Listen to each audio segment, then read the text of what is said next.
नमस्कार, स्वागत है आप सभी का हमारे YouTube channel the Mumbai central में। भारतीय रिजर्व बैंक के सबसे सफल गवर्नर रहे विश्व के प्रमुख अर्थशास्त्री डॉक्टर रघुराम गोविंदा राजन ने कहा कि भारतीय अर्थव्यवस्था में आ रही वी शेप रिकवरी यानी बहुत तेजी से हो रहे सुधार पर हल्ला मचाने या शेखी भगाड़ने की जरूरत नहीं है। एक इंटरव्यू में राजन ने कहा कि अर्थव्यवस्था को खूब गिरने देंगे तो रिकवरी हमेशा तेज ही होगी और भारत को वो विकास दर हासिल करने के लिए अभी बहुत कुछ करने की जरूरत है। डॉक्टर राजन को भले ही नरेंद्र मोदी सरकार राजनीतिक वजह से दूसरा कार्यकाल नहीं दिया, लेकिन उन्हें सर्वश्रेष्ठ गवर्नर के रूप में आज भी हमेशा याद किया जाता है। सन 2013 में जब रुपया अनियंत्रित होकर रोज औंधे मुंह गिर रहा था और महज 120 दिन में 15.17 गिरकर 68.82 तक आ गया था, उसी समय डॉक्टर राजन रुपए के लिए संकट मोचक बनकर आए थे और उन्होंने रुपए को केवल संभाला ही नहीं बल्कि उसकी स्थिति बेहतर करने में भी कामयाब रहे। अभी देश कोविड के झटकों से उबरने की कोशिश कर ही रहा था कि नया वायरस ओमिक्रॉन आ गया। ऐसे में अर्थव्यवस्था के बारे में राजन का कहना है कि हम अनिश्चित दौर में ही हैं। हम इससे बाहर निकले ही नहीं थे। पहले वायरस और फिर इसके लगातार बदलने वाले वेरिएंट। कुदरत का कहना है कि आप इसे पीछे तो ढकेल सकते हैं लेकिन पूरी तरह से कंट्रोल नहीं कर सकते। अगर आप वेरिएंट की चाल पर नजर डालें तो पाएंगे कि हम बेहतर स्थिति में हैं। अस्पतालों में बहुत कम मरीज भर्ती हुए हैं। ये वायरस भी बदल रहा है। हम नहीं जानते कि ओमिक्रॉन पहले से ज्यादा संक्रामक और घातक है या नहीं। हमें जल्द ही पता चल जाएगा, लेकिन उम्मीद यही है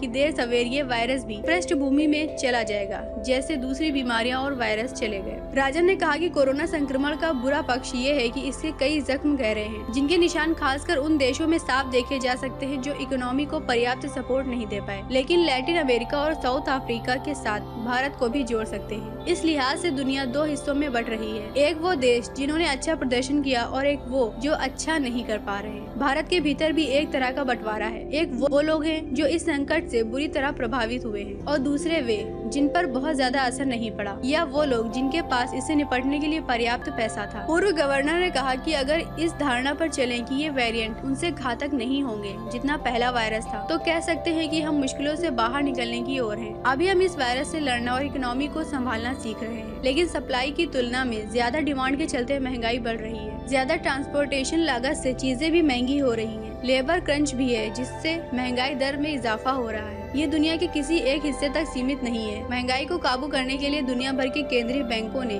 नीतिगत सख्ती शुरू कर दी है। राजन ने कहा कि निश्चित तौर पर हमें महंगाई पर ध्यान देना होगा। बढ़ती महंगाई दरों ने चीन की अर्थव्यवस्था में भी सुस्ती ला दी है। इससे भी कुछ मौके बन रहे हैं और कुछ देश उस स्पेस को भरने की कोशिश कर रहे हैं। इस महंगाई के पीछे एक बड़ी वजह है कि कोविड से निपटने के लिए कई औद्योगिक देशों में बड़े पैकेज जारी हुए, जिससे नौकरियां भी पैदा हुई हैं। पूर्व गवर्नर ने कहा कि कुछ मायनों में हम 2019 के स्तर तक पहुंच चुके हैं, लेकिन बहुत से देश ये स्तर हासिल कर चुके हैं। हम अकेले देश नहीं हैं जो रिकवर कर रहे हैं। हम एक तेजी से बढ़ने वाली अर्थव्यवस्था रहे हैं। पिछले 2 सालों में हम वो तेजी नहीं पा सके। असल बात यह है कि हमने वो जमीन हासिल की है जो हमने गिरावट के दौरान खोई थी, लेकिन वो जमीन अब भी हमसे दूर है जो उसके पहले खोते आ रहे थे, क्योंकि हमारी अर्थव्यवस्था पहले भी तेजी से बढ़ रही थी। अभी हमें वो ग्रोथ रेट हासिल करने के लिए बहुत कुछ करने की जरूरत है, जिसका भारत हकदार है।